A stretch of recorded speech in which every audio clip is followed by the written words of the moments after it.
This is a University of Otago podcast. Thank you for coming. Welcome. Welcome. It's lovely to see some familiar faces and some new faces. This is the last in a series of 4 sessions for the summer school sessions S3.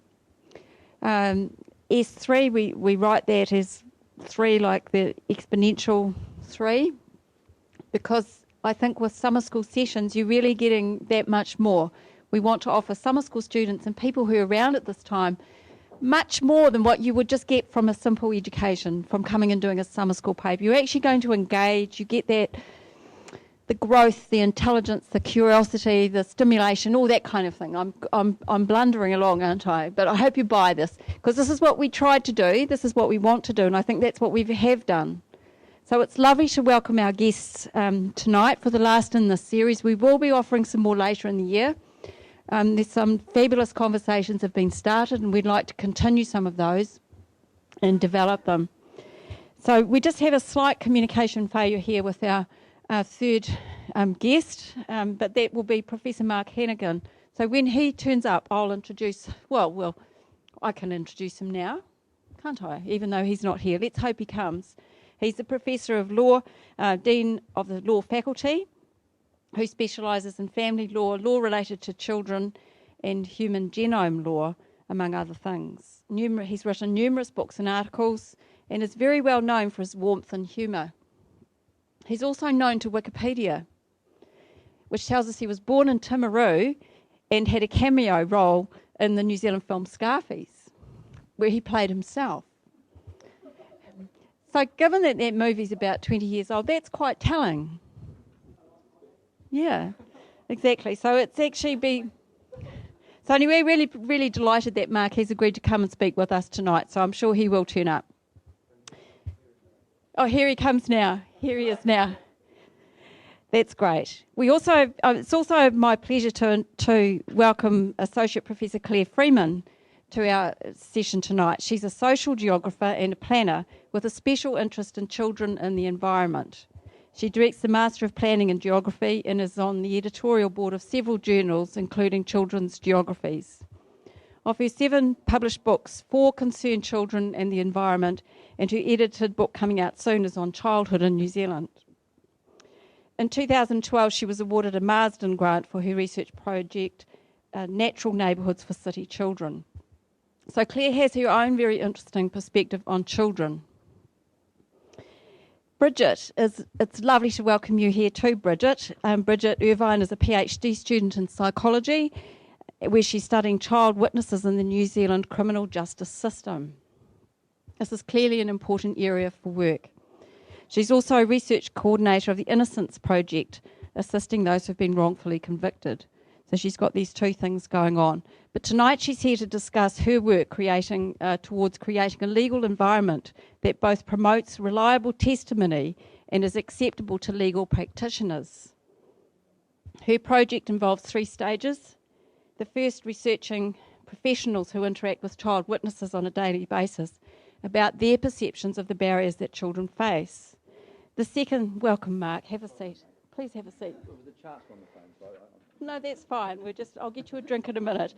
Actually, what would you like? Would you like wine or juice or? No. I'll have wine. Okay. Mark, I assume that you know Claire. Great. And Rachel. Bridget, beg your pardon. I keep calling Bridget Rachel, which is really embarrassing. Please forgive me. So anyway, that's probably enough on Bridget. We'll find out more about her as we go along. And also really pleased to have Cameron back, Cameron Toogood, who's our second year student, who's taken a really active part in the last 3 sessions. And it's just really nice to have him here doing what he does, but also bringing that student perspective into the questioning. Although sometimes we've done it a little bit more like a panel, tonight we hope that our interaction will be more like a conversation between you. And talk about those things that you know about. Really, we say our question tonight is about what counts as evidence, with a focus on the child. And when Cameron and I were discussing this before, we're thinking, and with Claire, we're thinking, what on earth does this really mean? I think it's about the interesting thing that happens when you research children, you have a perspective on what a child is, and you have a perspective on what counts as evidence and how you would deal with that. So really, in a sense, it's about the child as the subject, and it's also about how you know what you know. So I think this could be a very interesting conversation tonight. We're changing the format slightly. We'll have a brief break in the middle so you can refill your glasses. Please don't leave us with any wine at the end of these sessions. And any of you who didn't fill an evaluation out last time, we'd be really delighted if you would do that tonight. And I mean, if you do another one, and I don't know, you've done it twice, that's okay too. But that's really helpful for us to know what we can do next time. And we will be offering something later in the year. So now I'm just going to hand over to Cameron, and it's all up to you. Thank you very much, Elaine. I think it's only fair for me to note the huge amount of work that Elaine has put into running this summer school session. Can we have a round of applause for her, please?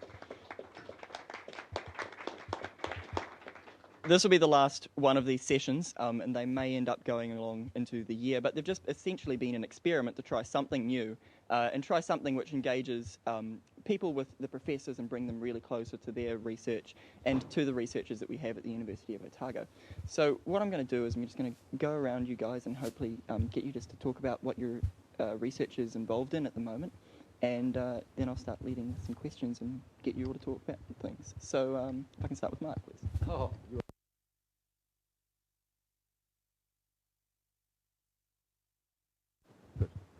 I'm a technophobe, so I'm not very good with microphones.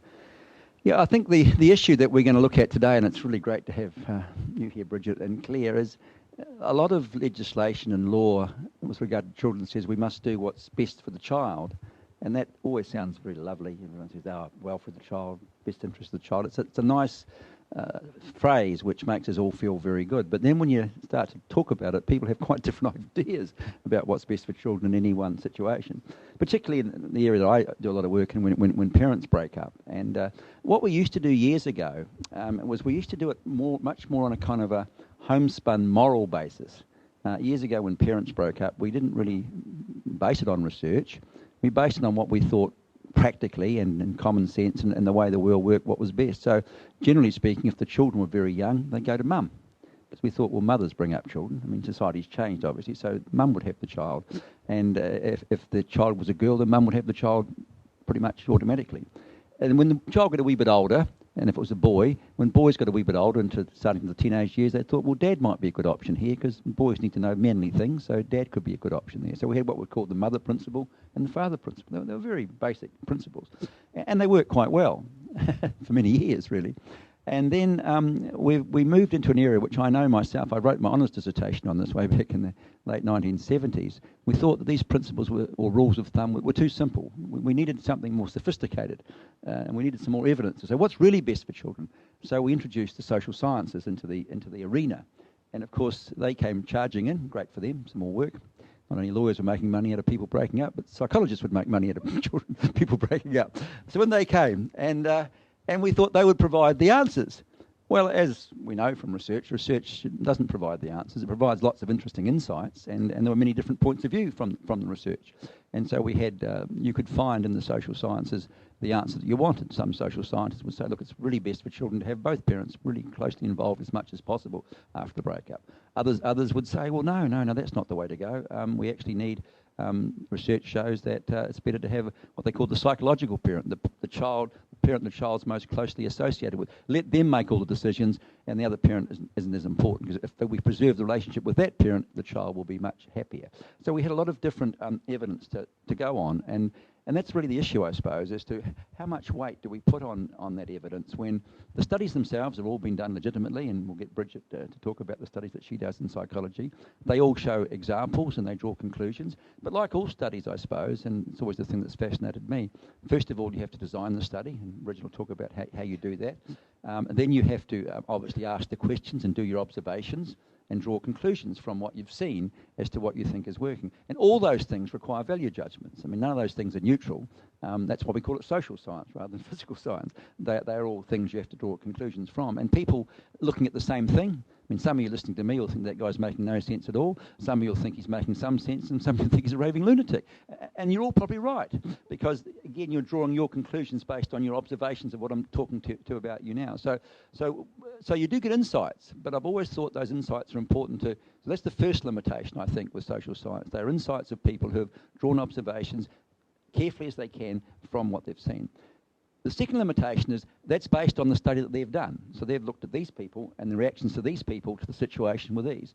That doesn't necessarily mean that the people that you're having to decide on would react the same. You can't necessarily say that the same thing will happen over here. But we often want to make that jump, because it's easier to say, well, if it happened to these people and these children, the same thing's likely to happen over here. But you can never guarantee that, because, again, if you replicate the same study, you might get different results with those sort of people.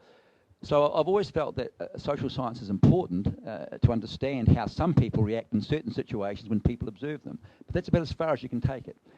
But unfortunately, when people are making decisions, and this is one of the, I think, the big issues in life, people often want to grasp on something. They want something to help them, because it's a difficult decision to decide what's best for children. So it's easy to kind of grasp hold of something and make that as your kind of justification.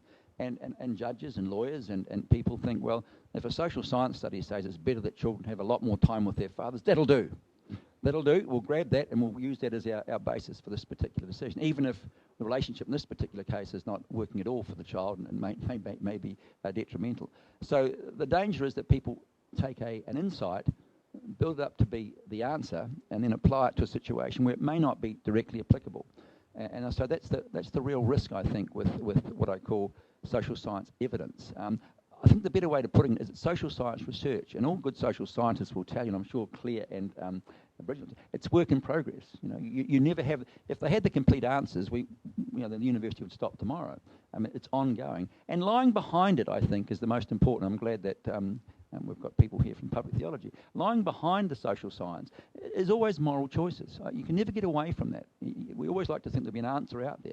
Ultimately, the questions you ask, the design you make of your research, they're all moral choices you've made in advance. And so you tend to, in some ways, get what you're looking for. And so I always think we've got to come back to, why do we ask that question rather than this question? Why do we design it this way rather than that way? So you can never avoid that element of moral choice. That's the basis of all our work in a university, where we start from. The premise we start from has always got to be a moral choice, and there are different justifications. And that's the stuff we should be talking about more often. But we tend to talk about the end result, dress it up as being really hard scientific, and then give us the result. And that, to me, is a weakness, I think, in the way this stuff goes into court sometimes. And I'd rather much come back to the basic question. So that'll do for me so far. Okay, hello. When Elaine asked me to talk, she said, perhaps talk a little bit about how you came to be involved with children. And it happened in the early 1990s when I moved to Britain. And until then, what I've been doing is working on different stuff, which was to do with drought and the impact of drought on rural communities in Africa. Went to Britain, and you don't have many rural communities affected by drought and some of the problems that they're having. Bob Geldof at the time was in the north, and he was being very successful and very famous. I was doing similar work on drought, but not being quite so successful or quite so famous. And I moved to England, and my interest there was in nature conservation. And I also worked for the Urban Wildlife Trust in Birmingham. And believe it or not, Birmingham, which is in the middle, actually does have some wildlife. So there was something for us to do. So we worked... Huh? Foxes? Loads of foxes. Loads of foxes. A fox killed my rabbit about 100 yards from Spaghetti Junction, which is the biggest junction in England, and he got in the cage. So they're there. And that's why... Sorry, I'm rambling. That's why if you go to Britain, you don't see dead animals on the road, because the foxes come at night and clear them up. So all those birds and things that get run over get cleared up. Right. So I was interested in nature and in nature conservation. And then I started to think a little bit about children, because I'm a planner, and the planners were developing lots of the green space. And it suddenly crossed my mind, well, if they're developing the green space, where are the children playing? What's going to happen if you keep taking away all the little leftover bits after planning? And so then I started looking at, well, are the children playing outside? Are they playing in these places? And does it matter if it actually goes? So I went around and I had a look at this, and I got involved in some research, and I did it. And before I knew what was what, I was being told I was an expert. That's good. And that was really worrying. And then we did some research for Manchester City Council. This was in the early 1990s, where following the Earth Summit at Rio, they decided that they would be on the ball, and in their local Agenda 21, they would consult with children and get children's views, because that was one of the things that they're supposed to do. And I worked in Manchester for a while, looking at children's views and looking at what was good for children. And that's really carried on. So what I do is, it's nothing like what Mark does. What I do is I look at what works for children. How can we make environments that work for children? And how can we allow children's voices to be heard in those environments? So we know not what the adults or the parents say is good for children, but what children also say is good for children. So to try and get the child's view. Since then, I've worked on a number of projects, and I've worked on children's environments, looking at how children use the city and what matters to them in Dunedin. We've interviewed children all over Dunedin. We've been to Fiji and Kiribati and talked to children there. How is your life changing? And, what do you think about it? So we've done that. We've also looked at the Christchurch earthquake, and we've just finished a study interviewing 95 children and young people aged 5 to about 18. Because Christchurch has this reputation by the social sciences for being really good at listening to children, and they've had a children's advocate and a youth council and all sorts of things.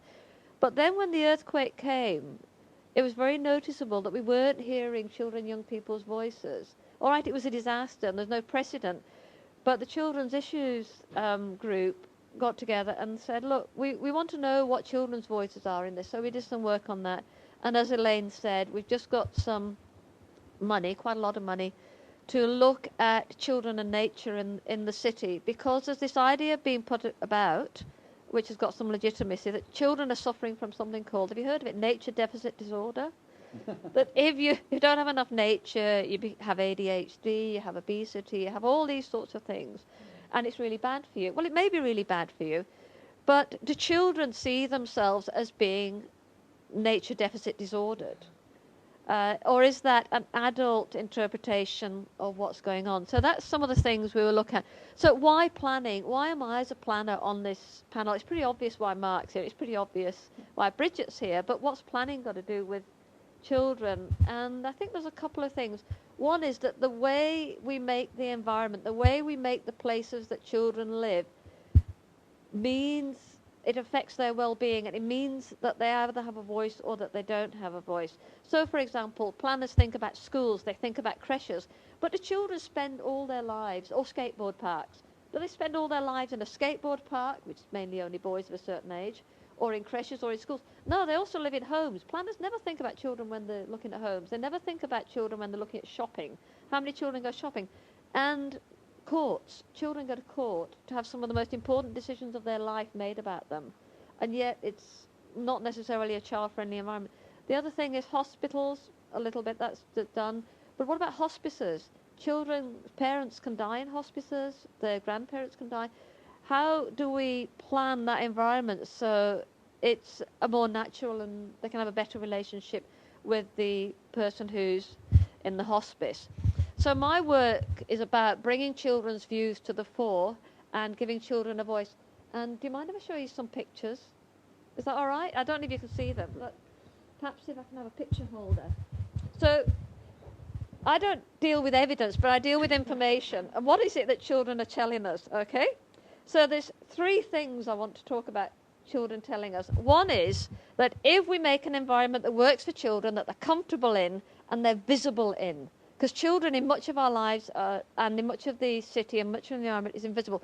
But what we can do, we can go to Darling Harbour, I don't know if any of you have been there, and the children play in those water fountains, and they bring an element of fun. Do you? Well, do you know you're not allowed to? The law says you're not allowed to. So they're all breaking the law. But it's about bringing children into the middle. And do you want to get the next one? This one is outside the main museum in Amsterdam. I don't know if any of you recognise that. The main museum where you go and see whoever the great, sort of Dutch painters are. You go in there and you see them. And they've put a skateboard park right outside. What do we do in Dunedin with our skateboard park? We hide it behind the railway. So the young people can't be heard and can't be seen, but that's not what here. children are in the centre. Yeah, the next one. And I went to Perth when it had 40 degrees recently, and look what they've put in their city centre. They've put these amazing, have you seen these fountains that go up and down, and the children racing in and out of them? It used to be just a flat plaza. So what it's doing is making children visible, because the city centre is where the politicians are, it's where your judges are, isn't it? And if we have a child-free environment, it's very different to this, which is child-friendly, where children are being seen every day by all those in power who are making the decisions. All right, now the second thing is, so we need to make places good where children are seen. The second thing is we need to understand how children think. And sometimes they think a bit differently. I don't know if anyone recognises where this place is. It's a little bridge, and it leads to where you go and view some sea lions down the Catlands. Now, the adults are all good law-abiding citizens. You like this, Mark? They go across the bridge. But what do the children do? They go across the little tree trunk that's next to it. They're getting in the same direction, but they're going differently. And some killjoys now move the tree trunk. So, yeah, they do things a little bit different. Like next one. And museums. If we look at museums, these kids are having a great time. So we go to a museum as adults, and we stand there and we have a look and we read the little information. This is a museum with planes in. So what do children do? These kids here are being planes, aren't they? They're actively interacting with that environment, and they'll probably be told to be quiet and not to run about. It's not thing. But they're really getting engaged with that environment and with the plane. So the second thing is to understand how children think, and only by understanding children can we really take the information that they're giving us and what they're saying seriously and do it. Right, now this one's a good one. The third thing you've got to do is if you're going to collect evidence or information, you've got to do it in a way that's appropriate. Now this is, I won't tell you where it is, but it was a public consultation exercise, and being good planners, they decide we'll get the views of the little kids. I don't know if any of you can see there's a little flaw in that process. I don't know if you can see it. These kids are probably, about 3, 4, 5. They've sat them round a table, and some nice person is writing what they say on the board. None of those kids can read. It's taking an adult method of getting evidence and giving it to children. But there are ways you can do it that work. We use maps. Now this one, you can't read the writing, but it's fantastic. There's only 2 more to go, so I'll be finished in a minute. Now this is a map where we said to the child in Fiji, well, loads of children in Fiji actually, what matters to you and what places do you go and how do you use the city? So he drew a map, you see, and, sorry Mark, so this is his village, that's his home, this is his traditional village. Here he goes to collect coconuts. After school I go straight home and change my uniform. After changing my cloth, then I spend my time gardening with my uncle. And it says, then I go to the shop, my school, the health centre. On Saturday I go to church. On holidays I go for a swim. So it's giving you a really good idea of that kid's life and what he's doing and so on. So we'll sit down and we'll talk to the child about it. But you've got to be careful, you can make mistakes. And this is our mistake, possibly. These are 2 children from Brockville we interviewed. And what planners often do is they go in and say, draw us a map, draw us a picture, and then we'll know all about you. So this child, they drew a picture and a map, and you're all about him. And this child drew a picture and a map, and you're all about him.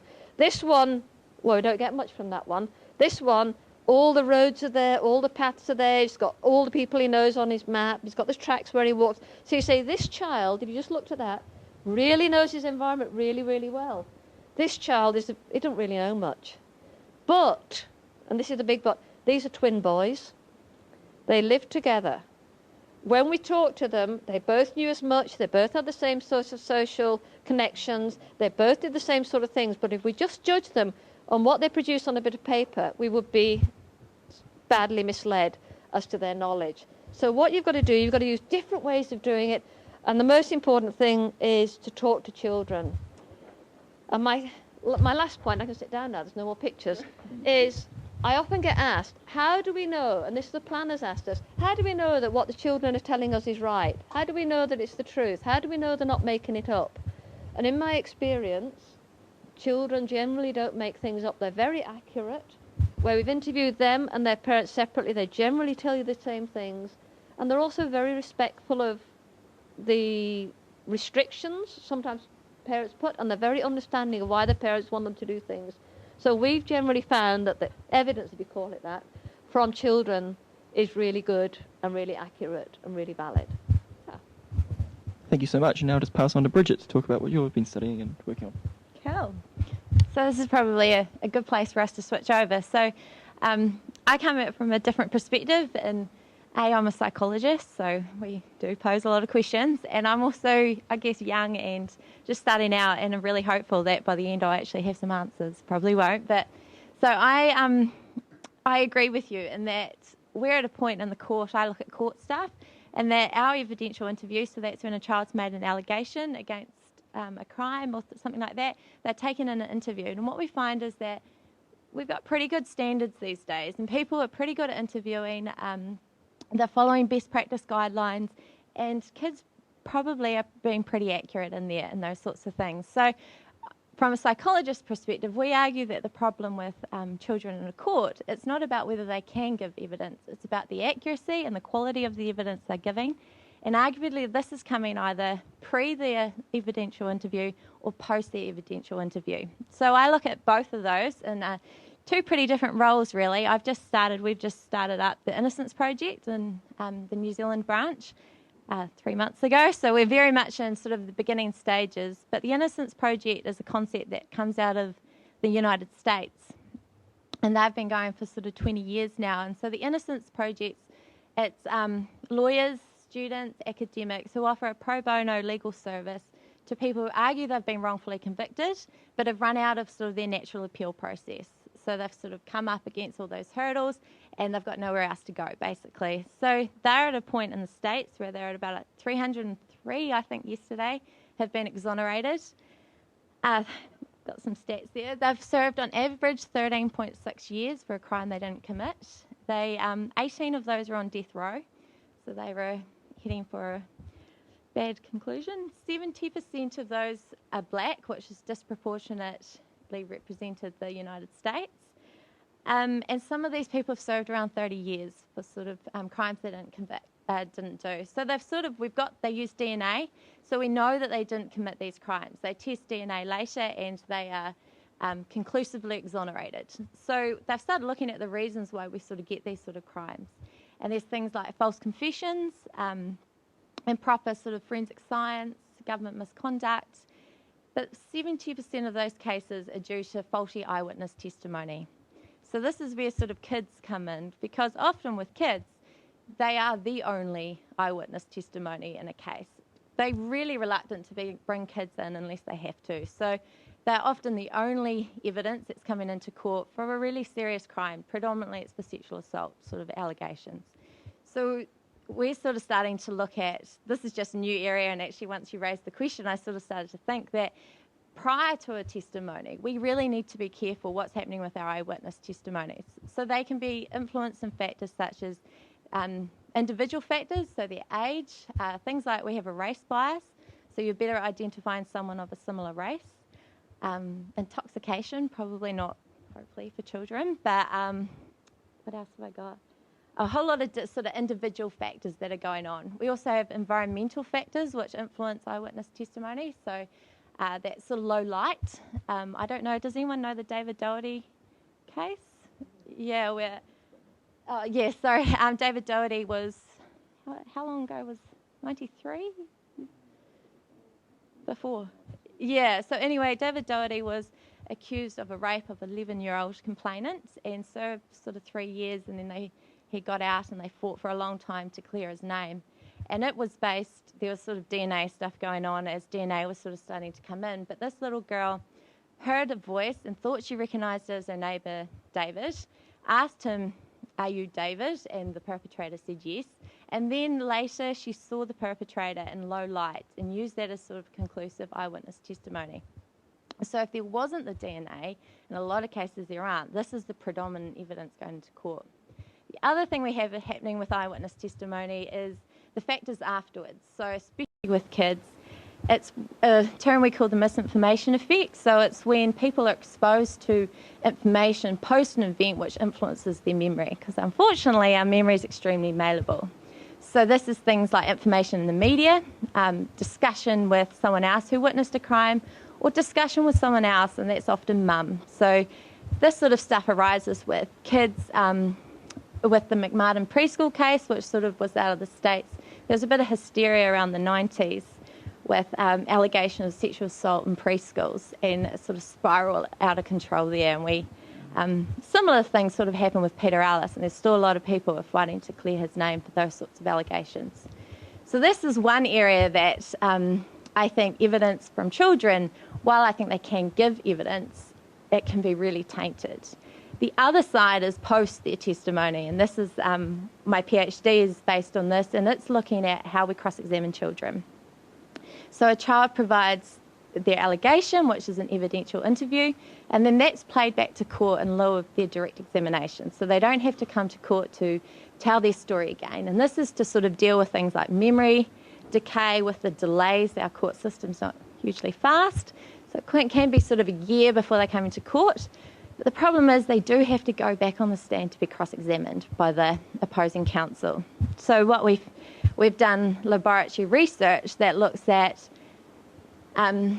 how we're cross-examining. So there's a lot of research out there suggesting people find it really, children find it traumatic, which isn't hugely surprising, and that's sad in itself. But we're suggesting that the questions lawyers ask, which are leading, they're linguistically complex, so it's things like tag questions. So I think you did it. I think you said that, didn't you?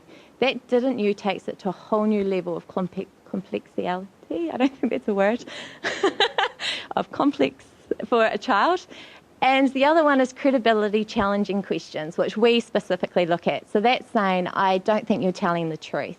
So this is the sort of conversational experience that children have no experience with. So they've never really been challenged in that respect. So they don't know what to say. So often we get a yes bias and they say yes.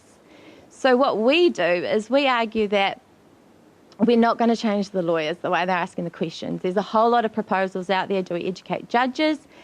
How do you educate judges to the sort of level we require? So we're looking at putting in a preparation for children before they go to court. So we use a cross-examination analogue. So we take kids to the police station and they go for an hour and they have a great time. So they have all sorts of different events. They get the mugshot photo taken, they get locked in a jail cell. The police say that they're off to get a coffee, which is reported back to me every time. And then what we do is we come in, so we do about 150 kids doing this sort of stuff. Then we come back in a day or two later and we interview them. So we get them to recall their memory, and then we ask them 8 yes or no questions about the event. So pretty simple questions. Did you get your mugshot photo taken? Then we will go back at about 10 weeks later and we're going to cross-examine them on 4 of those responses. So we actually take them through, you said you got your mugshot photo taken. We take them through a 10-question procedure, and we actually challenge their answer using these reasons of disbelief. So we either say you're being dishonest, so we think you're lying, we think someone just told you to say this, or we use reasons to suggest that they're mistaken. So I think you got confused, things like that. So what we do prior to that is this preparation. So this is giving kids practice, because the argument is, if they've never been exposed, they won't know what to say. But if we actually expose them, we give them practice, we give them feedback, hopefully that they can generalise these skills. So far the research is suggesting, compared to controls, these kids are remarkably more accurate. Their accuracy drops, but so much less. And this is across 5 to 11-year-olds. So we're looking at quite an age range.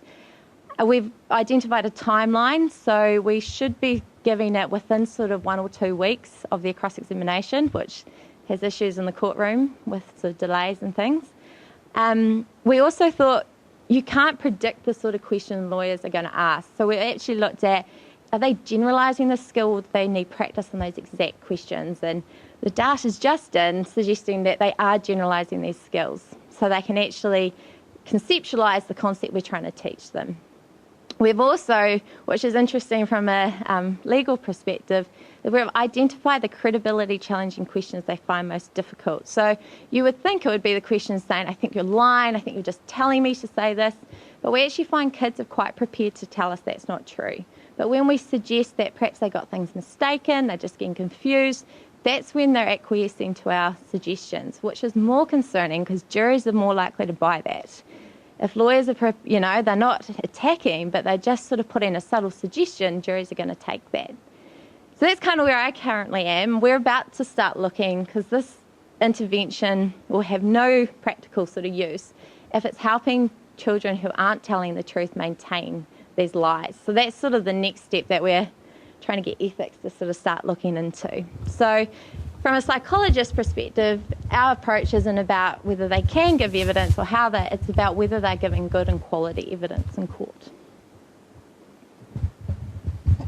Thank you very much for that. And if I could just perhaps fire a few questions, but lead with a question. So what I've been able to pick out from what you guys have been saying so far is that perhaps, especially from what I gathered from what you were saying, Claire, is that these law courts are a system that's been designed for adults initially, but perhaps doesn't necessarily fit a child. So to what degree is the law system that we've got interacting with children at the moment a system built for adults that we're trying to fit children into, and how is that changing to accommodate children? Yeah, I mean, I share Claire's views very much and what Bridget said, but just to take family law, and I'll move on to in family law, for example, for many years the children's view on what was happening with their parents and how it would affect them was pretty much irrelevant, and so their voice wasn't really heard, mainly because people thought it was best that children shouldn't know about this stuff, because all children know when their parents are fighting and breaking up. Doors are slamming, people aren't talking to each other, and plates are flying around the room. It's pretty obvious what's happening in the family. They know what's going on. But the idea was it's not good for them. It'd be emotionally upsetting. And over time, the law has moved, and I know the Children's Issue Centre has done a lot of work, and we've done a lot of work with them. There now is a requirement in the legislation that the court has to listen to the children, take their views into account, and take them seriously. Now, that doesn't mean it necessarily will happen, because judges take a long time to... lawyers are very slow at picking up these things, and so in principle they should be heard, and their viewpoint should be an important part of the decision. Firstly, there's the way judges go about it. Judges often aren't good at asking these questions, because, as you said, how you ask questions aren't very good. There's a famous story about a judge, a very old-style judge, who had a little 7-year-old swinging in a chair and said, "Now, I've got to ask you your views. Now, who do you want to live with, your mother or your father?" And the wee girl swung around and said, "I thought that was for you to decide," which is absolutely true. I mean, you never would ask a child to choose between parents, because they often don't want their parents to break up. And so it's taken a while to sort of educate judges that, you just don't go in directly and cold like that. And some of the judges now are quite good at listening to the children and letting them talk on their terms, rather than on, like you saw the picture where you're drawing the stuff on the whiteboard, on the adult terms. But that takes quite a while. So we are moving in that direction, I think, the family court. But even then, I did a study with one of my honours students a couple of years ago. Even then, the vast majority still don't give them much weight or take account of them very much. So even though they kind of hear them, when you read their judgments, it's almost like they're still invisible. And I did a presentation to the family court judges a year or two, and they were quite shocked. That's not us. I said, well, it is all you guys, and women. I mean, these are your decisions, and here's what comes out of them. So in principle, they should be listened to more in the family court.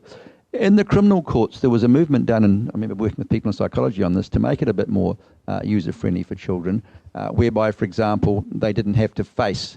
I mean, the idea of the criminal law is an adversarial system, and you have to face the person who accusation is being made against. So if an allegation is you're making an allegation, you have to be able to face them. They have to be able to look at you as you give your evidence. It's kind of the idea of, if you can't front up, then maybe we don't believe you. And that was quite terrifying for children, because in court it's quite close. You can be sitting this close to the defendant, and so there's the person who's accused of having raped you and beaten you up, and you've got to talk about it in their presence. And so for children that's quite frightening, and there's a lot of other adults sitting around. So we did introduce the idea of screens. We had the idea of children being cross-examined outside the courtroom through a video into the courtroom. So those sort of processes were brought in to make it a little bit, and also there was a bit more work done with preparation, because often there was no preparation done. Children were taken to the court the night before, shown what was going to happen, so there's a bit more explanation. And I know that psychology have done a lot of work in that. If you prepare people, you've got to be careful. You can't prepare them to say what they're going to say, but at least prepare them for the environment. That's why lawyers do so well in court. It's their environment. They know the courtroom very well. Most people like stun mullets. Until they get experts. Well, I think it's a very unfair contest in that respect. So we are moving in that direction. There is a proposal which is quite radical, and I know Bridget's aware of this, where what they feel is that when the incident happens, children's evidence should be gathered then, and there shouldn't be any further questioning of it later on. Now, lawyers would fight that pretty hard because they do want to cross-examine, and this is the issue that Bridget's dealing with, because children have it fresh in their mind. We gather the evidence, then we record it, and then use it for the court. And that still can be done in criminal cases. Often evidence is given by a video. But if the defence counsel wants to cross-examine, and it's often a year later or 9 months later, the children have to be brought in. And then when you have the problem, whereby you can say. But of course that video has quite strong impact. And as you say, children, when they talk freshly and openly right at the very beginning, no one's had a chance to talk to them about it. It's just their view early on. The big problem with children, and same in the family court, is the tainting of evidence, whereby too many people talk to them and they don't talk in their own terms. Adults interfere with their own process. If children left to their own device, they're very, very good. But often other processes come in, and adults can see when children are talking in terms that aren't comfortable for them. So I think the courts are moving, but there's still quite a long way to go to make it a friendly place for children. But I think there's an awareness now that it's not a fair system, and I think even defence lawyers, and we've got Len Anderson here, I think he was here before, it's not a fair system. And we want to probably get to the truth as best we can, even though we don't think lawyers believe in that. But at the end of the day, I think if children can't give their best evidence, and they give their best evidence if it's not too late in the piece, if it's early on, and no one's interfering with the process, and they're asked appropriately open-ended questions rather than suggestive questions. So in that environment, that's probably what you do when you're doing your research and doing that. But the court doesn't always do that at the moment. Add to that?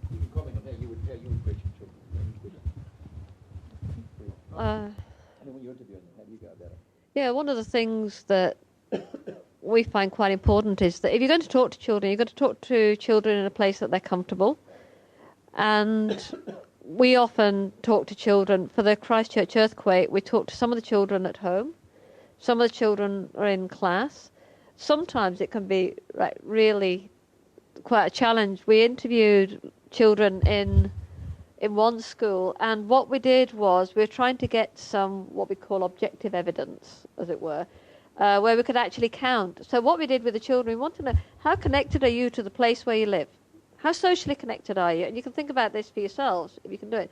So what we would do, we sat them in front of a computer, and we had an air photograph, and we zoomed in on their house. So all they had to do was tell us their address, and then we got them a bit like what you were talking about. We just adjusted them and helped them to work their way around the air photograph. Just tell them, and once they twigged, they got it really quick, so they could see where the trampoline was on the air photograph and all sorts of things. This is what they use on the City Council website.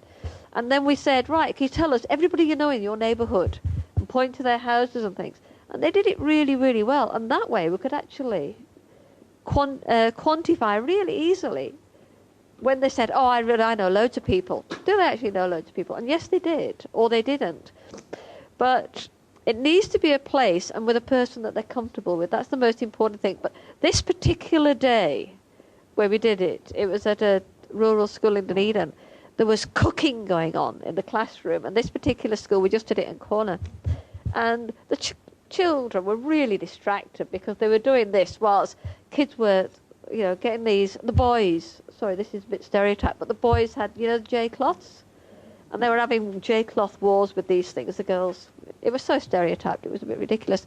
But anyway, that was a slightly distracting place. And the other thing is that a lot of times researchers use schools as a way to get children's and young people's views. It generally gets the views of children and young people who feel comfortable in school. At primary school age, which when we're doing it with, it's not so much of an issue. But if you start to do it at high school, then you've probably got to take it outside the school.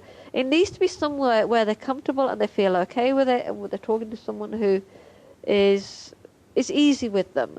So all I would say is it needs to be somewhere where they're very, very comfortable and where they feel relaxed and they feel at home and they feel somebody's listening. And whatever way you have to do, they loved using the computer, for example, or they like doing the drawing because children are used to drawing. But if we'd have just gone straight in and said, right, how old are you? They can answer that. But then we say, what do you think of this? What do you think of that? We just get blanks because we're not sort of gently doing what you're doing, getting them ready, getting them easy to talk to, getting them used to the person. So that's why we get them to draw a map, so that their drawing is what they talk about. They talk first of all about what it is they've produced, not what I want to know. So there are ways of doing it. I'll hand over to Bridget. Do you want to say something? Yeah, I'll just carry on with the where the children fit in a criminal system. I think psychologists would rather they didn't get cross-examined in a way, because we always talk about our sort of research where we are in a school setting. Kids love it. We give them pens. They get Smiggles pens and stickers. It amazes me how excited they are. So we always talk about our research being absolute best case scenario. Yet still these kids do complete reversals. I forgot to tell you some of our earlier studies actually looking at how many changes they make. So they get cross-examined on 4 questions. 85% of kids will change at least 1 question, and 33% of children change all 4. So a complete reversal. These kids are 100% accurate prior, and they're doing complete reversals in these sort of really familiar settings about something you kind of got your fingerprints taken or you didn't. You'd think it's something you'd kind of stick to. So we would rather that cross-examination was removed. And this is the concern, and this I think where we're at absolute crossroads. Another system they're proposing to bring in is the concept of an intermediary, where they have a third party who actually puts the question to the child. So the kid's away in another room and it's all done by closed-circuit television. And this is kind of where the government's at. Actually, I think it's gone on hold. This was with Simon Power, this kind of momentum started, and it seems to have held up a little bit, because the current argument is what is the role of an intermediary? Because are they just sort of a microphone and that they're just repeating the defence questions? Are they allowed to intervene and rephrase and all of those sorts of things? So they're trying to sort of make them fit into a system that they're never going to fit into. The idea of what cross-examination is and what lawyers are allowed to do according to the rules of evidence in court, you're actually allowed to put words in people's mouths. That's the whole point of cross-examination. I mean, the whole point of it is to test the evidence by putting words in their mouth, and if they're telling the truth, it won't work. So cross-examination is not about open-ended questions. It's always closed. The answer is always yes or no. You did not have your fingerprints taken, did you? Yes or no, No, but what I'm saying is that you suggest, it's all about clearly suggesting an answer. I mean, obviously lawyers just can't make it up, because, the other side can object. You've got to have some evidential basis, because if you're just making it up, just flying the breeze, the other side can say there's no basis to that question. But the idea is lawyers come to court preparing in advance, so they should know the answers to the questions they're putting in the witness's mouth. So they suggest a line of thinking, which the idea is that a person who's telling the truth will say, no, that's not right. But they'll persist in a different way to try and in the end show that what they're saying is not consistent or not correct. Now, I know it sounds brutal, and in fact there's a wonderful videotape that I showed to the first years about, and it kind of horrifies them. Irving Younger, he says, lawyers must ask nothing but a leading question. That's your job, is to put witnesses in that son of a bitch witness's mouth and get them to say what you want them to say. It sounds awful, but the idea of it is, and I think there's kind of an element of it, allegations made against people in courts are very serious, and people are in a situation where their liberty's at stake. Very, very serious. And we have got examples of people who've been falsely convicted all over the world. He's talked about 303 cases. And we've got to somehow or other, when an allegation's made, test it. And I wish there was a better way. And obviously good lawyers would never test children brutally. That's why they ask the subtle questions. In fact, the best cross-examiners look very innocuous. You think, what a lovely person, and you've just contradicted yourself, not realising you do. They don't, not like you see in the court, demand. It's never going to work.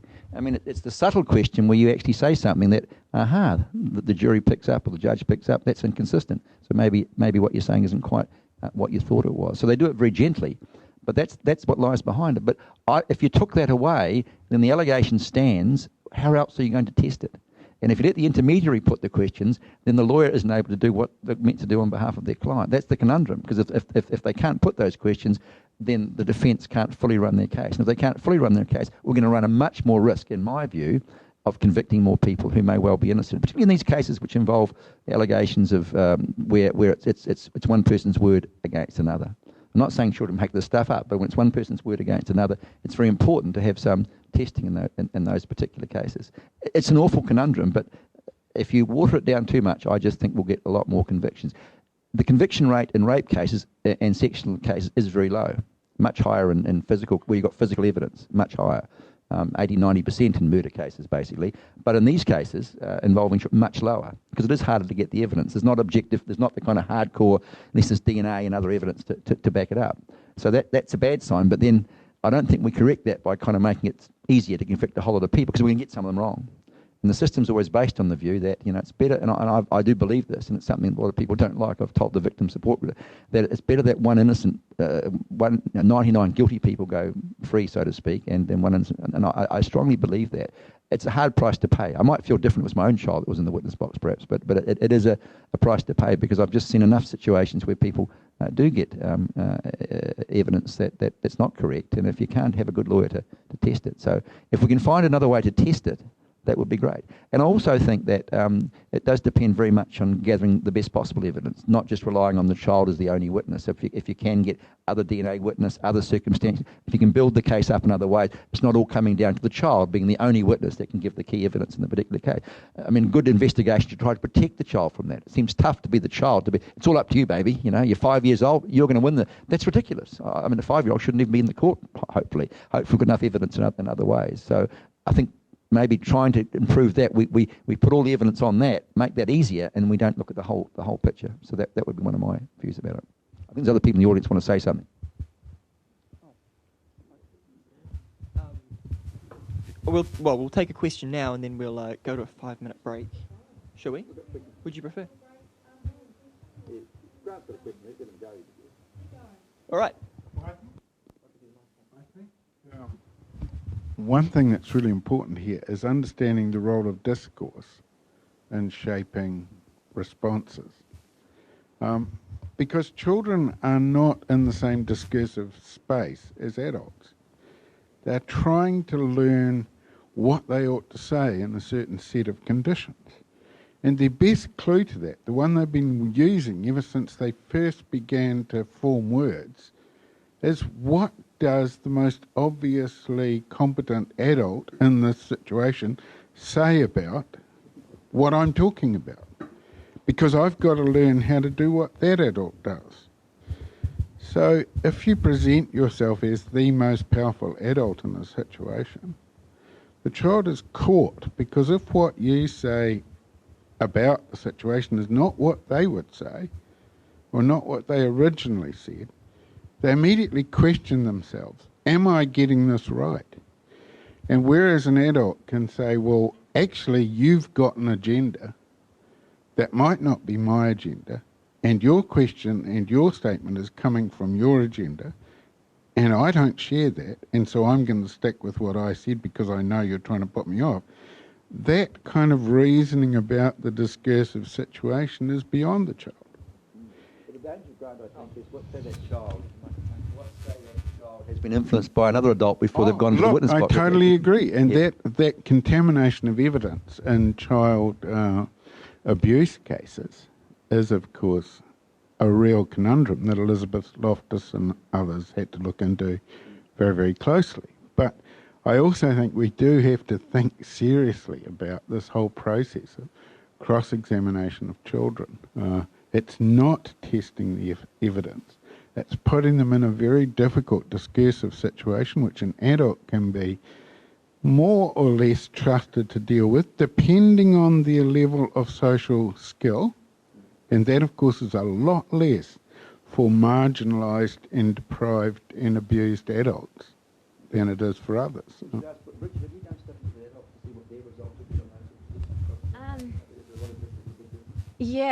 I personally haven't, but there's some coming out of our lab looking at cross-examination, and adults still perform terribly.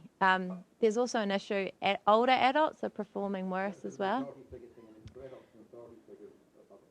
Of a lawyer or whatever, and for children, it's any adults and authority figures. Is it the same sort of process, do you think? Yeah. So there's a whole bunch of reasons why people, did they understand the question to start with? Often I think with adults it's more of I think we're almost entering an age where people are questioning their memories a lot more. We almost know too much about memory, and that you suggest something to an adult in the lab and they sort of think, oh, maybe I got it wrong, and then they're tending to agree. So it's a combination of authority, questioning their memory, again, complex questions. just even double negatives and all those sorts of things. In an everyday situation, you're not necessarily picking up on the meaning behind it. Whole bunch of reasons. It's not as bad as children, but Is there a way of having a discourse or a conversation where you're still cross-examining, but in a way that the child would understand the questions better, and not such, but you're still probing? Because I can't think you can eliminate the probing, but you may be able to change the way you go about it. Yes, but I don't. I think.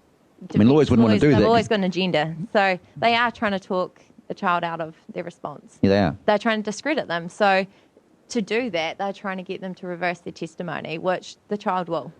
Well, the other approach, which is suggested and used, we have an adversarial system, which I deeply believe in. I'm afraid I'm very biased in that respect. Is the inquisitorial system, where you let the judge ask more open-ended questions. But I think that's equally has its traps at all. Yeah, and I think we've talked about this, like with juries and judges. I think again an inquisitorial system where the judge basically acts as the fact finder in a setting, and it's much more informal. But you've then got one bias, which we've talked about with judge versus juries, and it's about the number of biases you have in a room. And what does the judge do? The thing about it's interesting talking to Sylvia Cartwright, who's doing the Cambodian trials over in Cambodia, Khmer Rouge, and that's inquisitorial, and she finds it terrific because the judges don't do lawyers, when they go to court, prepare infinitely. Every criminal trial, you prepare every fact, every case, so you cover everything off. Whereas a judge just comes along, just ask a few questions, Then when they're a judge, they haven't got time to prepare, they're too important. So they just ask questions as they feel, instinctively. And you may get gold, you may not get gold, but it's not that preparation. And their bias is based on how they like or don't like the person. She's found it really horrific to watch, because if they don't like, they'll ask certain other questions, they'll ask different. Not based on preparation or understanding the case, it's just how they feel on the particular day. That's the danger with the inquisitor. Only one person has all the power to make this. You've got no check and balance on that power at all. And we all know when you concentrate power, I think Lord Atkin was right, it's dangerous, very dangerous. Yeah. Thank you very much. Does anyone else have any questions that they want to put to the panel? Okay, I'll take this one over here.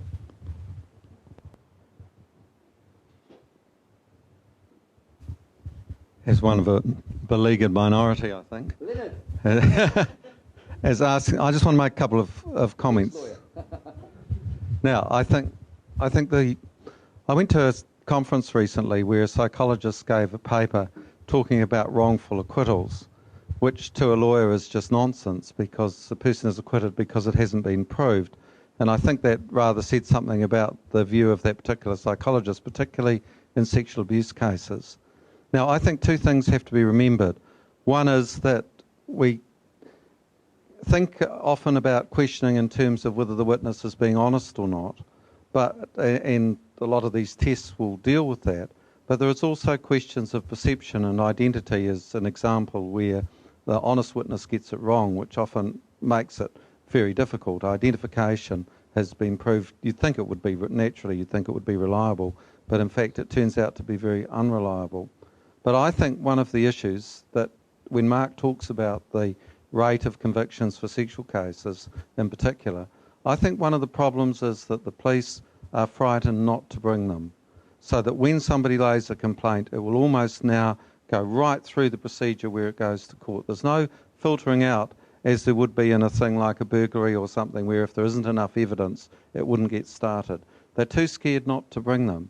And I think somebody has to ask some hard questions in terms of some of these cases as to whether objectively they're likely to get a conviction.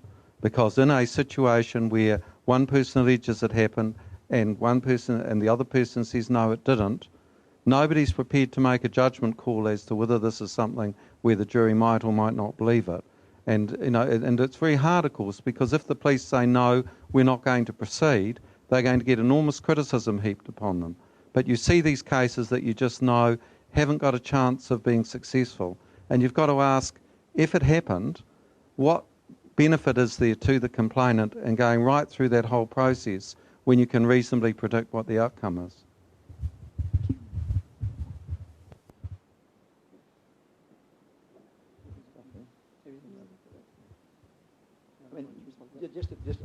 Just on Len's thing there, I mean, you've already shown how the eyewitness thing is so dangerous with that David Doherty case. So,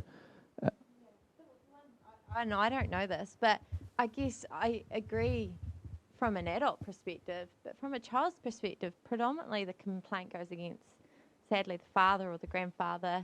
So what does SIFS do in those sort of scenarios? If there's not enough evidence to take through the complaint, does the kid go back home or? In this area of, there is a kind of wider test in the family law area, which is basically not just if you can't, the standard of proof is lower anyway in terms of balance of probability, but even then if it can't be proven, and this is quite controversial, if there's a risk it could have happened, then of harm to the child, they can't. So now, even if you can't prove it to that degree, in terms of child safety, and we perhaps went too far for this. At one stage, if there was any possible risk, we'd remove children. So weighing up risk when you can't prove it's quite difficult. But if there's enough circumstances there to say, look, there's something not quite right here, then children can be removed on that basis. So you don't have to actually prove it. It's not like a criminal case to that extent. If there's evidence of risk to a child, then that's enough to be able to remove. For example, if a parent had a previous conviction for something like this, couldn't be proven. That's enough risk to say let's put some precautions in there and protect that child in that particular case. So it's quite a different standard and a different test actually in that case. This is not anything like the same scenario, but the issue of risk is one that we deal with all the time in our research, and we look at how children's lives have changed. For example, are children walking to school? Are they walking to town? Are they playing outside? And the drop-off in how many children are playing outside or walking to school or walking anywhere is phenomenal. Yeah. When we looked in our first set of research in Leeds, children from age 7 and certainly by the age 9, regardless of gender, were going out and about up to about 4 or 5 miles, so that's probably about 6 or 7 kilometres. That was the range where children were going from age 7, but definitely from age 9. We looked at where they were going in the mid-1990s, and some of the children weren't going beyond their front yard. A lot of them weren't going beyond the street, and this is what we found in the Dunedin survey, and no child had freedom beyond the suburb. And why is the change? And it's because there is this perception of risk. There's this perception, there's two things that change it. One is danger from traffic, and that in some ways is real. But in fact, if we look at the statistics, how many children are being run over, it's actually not that many, and most of them are being run over within, I think it's something like 300 or 400 yards of school. So it's basically school traffic. How many children, and the other one is fear of strangers, how many children are abducted or have issues with strangers, and it's virtually nothing, and it hasn't changed since the 1980s. And one of the most interesting things that people said to me in the first study that I did in the 1990s, they remembered when they went to the park when they were kids, and the parkie exposed himself to the kids. And I said, well, what happened to the parkie? They said, oh, no, he's still living. They called it the village, but it's actually a suburb. They said, oh, no, he's still living here. He was having a few marital problems and things. So they just stopped him being park keeper, but they didn't sort of hound him out of the suburb. He's still there. What would happen if a parkie exposed him? A park keeper, by the way, is a parkie. What would happen if the park keeper exposed himself now? It'd be on sort of Channel Something News. It'd be all over. It'd be... Yeah, and everyone would say, keep your child in. It's the issue of risk assessment. How do you do it? Is it based on fact or is it based on something else? Bridget, do you want to add anything? I think it's a very important point that Claire's made. I'm very lucky to have been of a generation. I walked to school from age of 5 through all the way. I never ever got dropped off, and sometimes wouldn't get home till 8 o'clock at 9 o'clock at night talking to people. That's how I developed my skills, I think, talking to people. I had a great time. And it was just one, it was like a free, just one. And I'm so glad. It just made me so independent. And I really do worry for a generation, because I actually think independence is what life's about, really. But these days, I think parents, if anything did go wrong, would be really. In fact, these days you can't leave children unsupervised unless they're 14 or so. So we have kind of moved to that, and maybe society's become, but I don't think it's become that more complex. But I think you're right. How you measure risk and how you actually assess risk for children is very important, because we have probably got to the point where they're dropped off everywhere now. And in fact, the funny thing is, by dropping them off, we've created more risk, because all these cars around the school.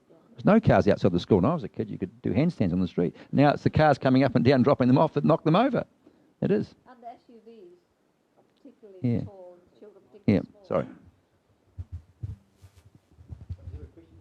Yeah, I'll take that over here. Thank you. Okay. help but pass up the opportunity to ask you about the children's evidence in the Peter Ellis case and what should happen next. I think our Vice-Chancellor, Harleen Hayne, has done a wonderful, which I'd love to read, it's still hidden in her vault somewhere, but she's done a wonderful review of the children's evidence in that case and all the evidence that was given for Judith Ablett-Kerr to take to the Privy Council, so that's still sitting there.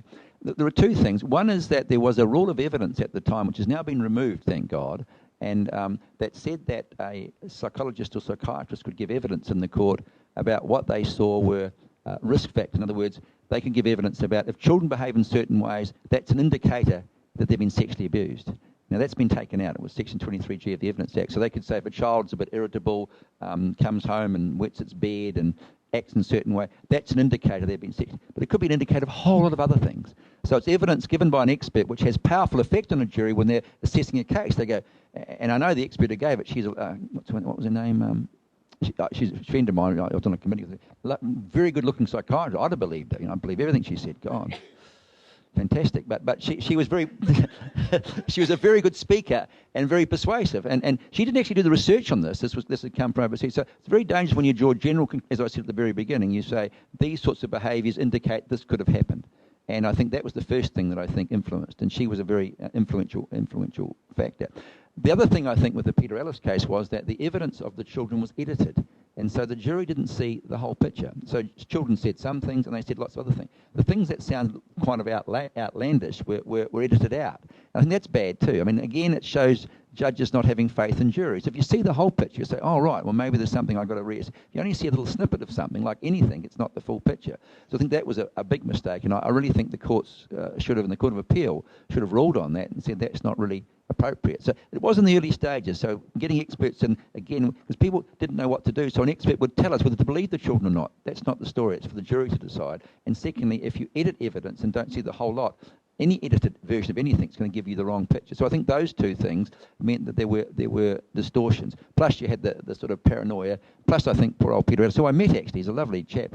I met him in the street in Christchurch, and lovely chap, and all the cars going past were tooting and waving to him. I think that he also was a little bit stereotypical. He was kind of like, a person they thought in those days, and we're becoming more tolerant. He was obviously a gay man, and so there's kind of a sense that gay people do bad things, I mean there was a kind of, they're what do you call it, deviant. So this is deviant behaviour. Gay people are deviant, so therefore behaviour leads like that. So I think, I think it's all in Lindley's book. She's done a great job in the book showing how the evidence was assembled, and the police were pretty obsessed with it. I actually sat with a police officer on a plane who was obsessed with it, and he said, oh, that Peter, it must have done it. He told us, he said him and his boyfriend used to pee on each other. Someone that does that would have to have abused children. I said, there's no connection between those two things, peeing on each other and abusing children. But for him, that was a disgusting thing to do, and therefore, so there was a lot of prejudice, I think, and there was a lot of concern, and there was a bit of hysteria. So all those things combined. But I think the two evidential points were experts should never be able to give that evidence, because once they're classified as an expert, as you said, Claire, people believe them. And they want to know who to believe here, and then you edit out the children's evidence. And the children said lots of things which were quite kind of strange and out. And if you saw the whole picture, you might have put less weight on the whole thing. And you had a defendant, and when they dropped the charges against the woman, who looked a bit aberrant anyway, and you combine all those factors, I think it's not surprising that the jury, But Christchurch juries are weird, We won't talk about the David Bain case, but they're a weird Christchurch jury. Sorry, I shouldn't say that.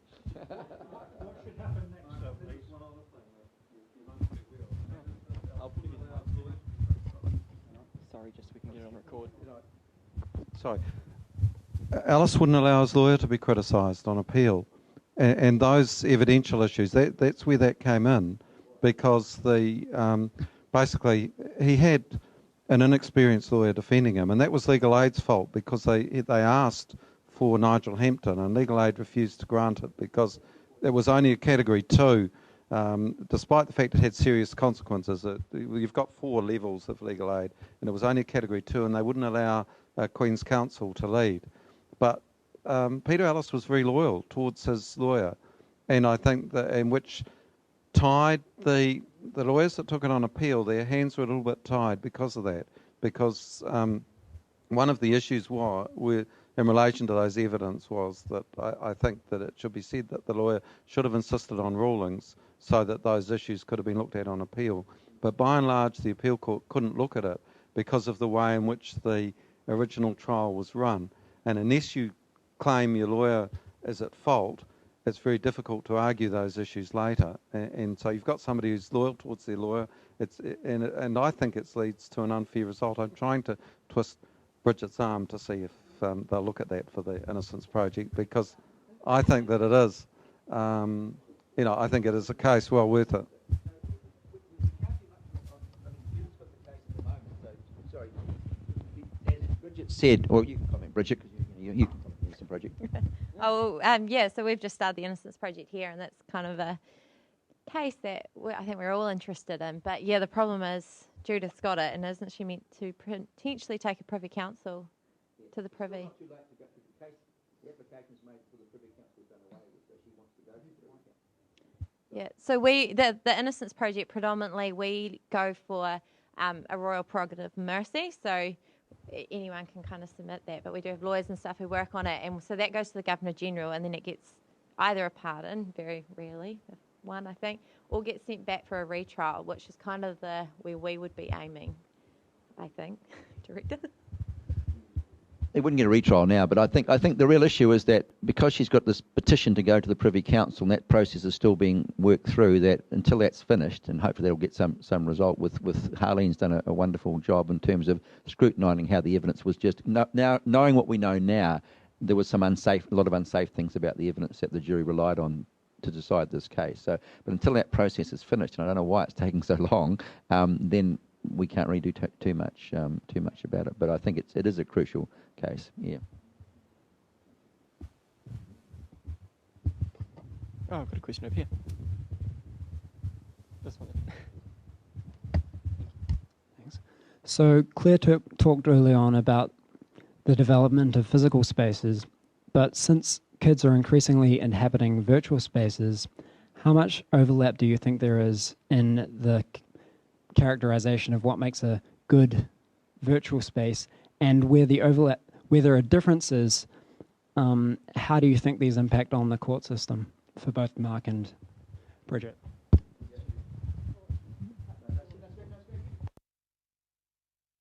Yeah,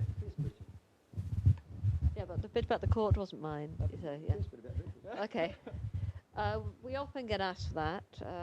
Are you looking at virtual space, and are you looking at computers, and are you looking at... And unfortunately, or fortunately, because my abilities on such devices are way behind any child's, generally we don't. But I'd just say one thing about it, and that often it's blamed as children aren't out there, children aren't doing this because all they want to do is play on computers, and all they want to do is interact with this other world, this third space. But there has been some really good work done which shows that if given the choice, which comes first, it's chicken and egg in this. Do children spend a lot of time in the virtual world because their access to the real world is being increasingly constrained? And that's really where my research is going. How much access do they have to this real world? And now, particularly with what you said, say in New Zealand, it's generally believed that if the child is under 14, they can't be left alone, they can't be out. It's ironic, it's completely ridiculous, because it's perfectly legal for an 11-year-old child to do a paper round at 6 in the morning to get paid into their own bank account. That's perfectly legal. But if an 11-year-old is seen wandering around the street, not delivering papers, then we question things about it. And I was also in Sydney last week, and you see all these kids, all these school kids going on the train, travelling ages, getting into Sydney in their school uniform. That's all seen as legitimate. And most of the schools right in the centre of Sydney are sort of quite elite private schools with very fancy uniforms. But if those same sort of 7- and 8-year-olds were hanging around Sydney on a Saturday, would we still have the same sort of view? It's so complicated. But about the virtual world, I don't really know what the answer to that is, so I'll pass it on. Bridget. Court stuff. Have you done anything with virtual stuff, with children using virtual processes in courts? No, not really. Because they are very good with virtual. Yeah. Why not? Well, I guess Harlene's done research looking at the drawing, and I think that's just lost momentum a wee bit. And so perhaps it is, perhaps we should be bringing it up. Well, children actually, the point Claire made is quite a valuable one. Children are much better at the virtual world because they pick it up very, very quickly. And it may make an even playing field if children can use those processes in a court process to come up, because they'll be ahead of the defence lawyers in that respect. The power imbalance might be sort of evened up a wee bit, because I think that's not a bad idea. Because they're comfortable with that world, aren't they? Yeah, it would be interesting. Yeah, and because one of the research does suggest that when they are drawing, you get a lot more information as far as the recalling of an event. So they do use that sort of stuff. But maybe it would make sense to have them drawing on iPads and That's true. Can I just comment on that?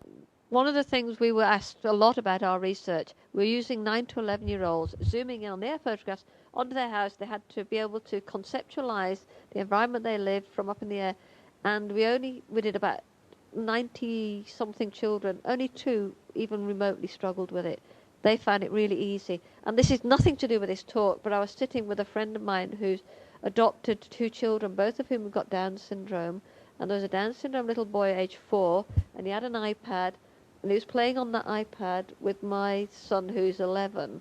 And it was one of the few instances where you'd ever see children who are so different in some ways playing together, and it's really got amazing power. And you see it visiting kids to New Zealand. There's no language commonality, but there they are watching each other on these machines. I think we've got to be very careful about just saying, they're bad, they're useless, they do things, because they also bring children together and give them a way of expressing things which can be quite hard to express otherwise. I think Andrew's got a question.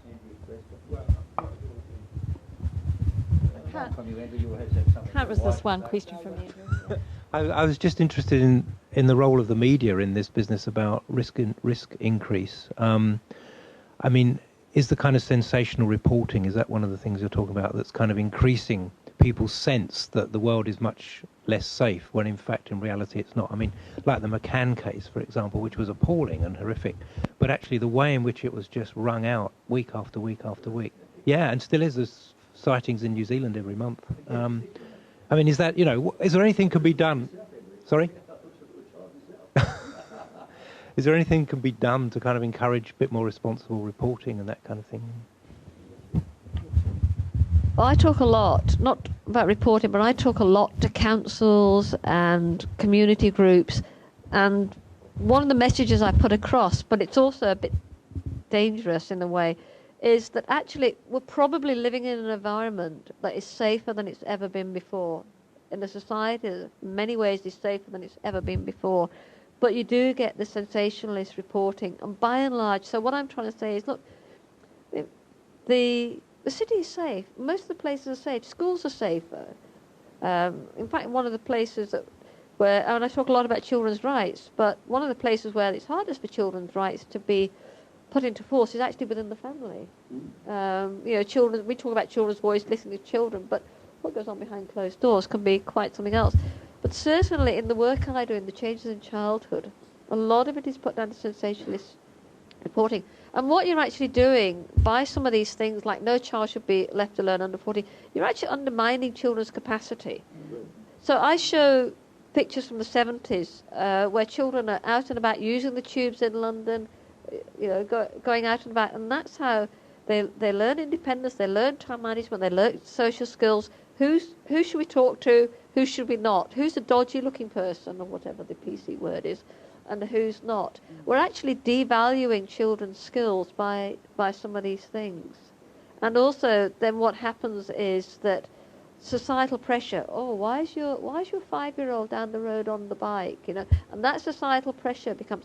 But probably in the work I do, the most dangerous thing for children is the lack of people who are out and about, the lack of communal responsibility. So a generation ago, there's lots of people out and about on the street. If the child was doing something naughty, someone would come along and tell them, hey, stop that. Or if the child needed help, there'd be someone around to help them. And there's not that sense anymore of children as a communal responsibility. So Yeah, I'd agree. I think it's a very important question that you've raised. My mum always used to tell me when I was about 3 or 4, I was very keen to go to school. I used to get around all the neighbours knocking on the door, and I got to get a school uniform when I was quite. So I'm going to school now. And I used to wander down to the railway station and talk to I remember being carried home. My mum said you're often carried home from the main street, just like wandering around talking to people. And she never minded. I just wandered down the railway station, wandered up the main street in Timaru, sit in shops and talk to people. And I go to sleep as a kid did at that age and carried home. No one ever worried about it. And I learned a lot of social skills, I think, in that respect. That's why I love talking to people. I'm doing it since the age of 3 or 4. And there was never a problem. Like these days, you'd be arrested, a 3 or 4-year-old wandering around the railway station by themselves, wouldn't you? Hey, I loved it. It's like a little, home away from home. That shows you how much we've changed, doesn't it? Yeah, as a society. I'm not that old.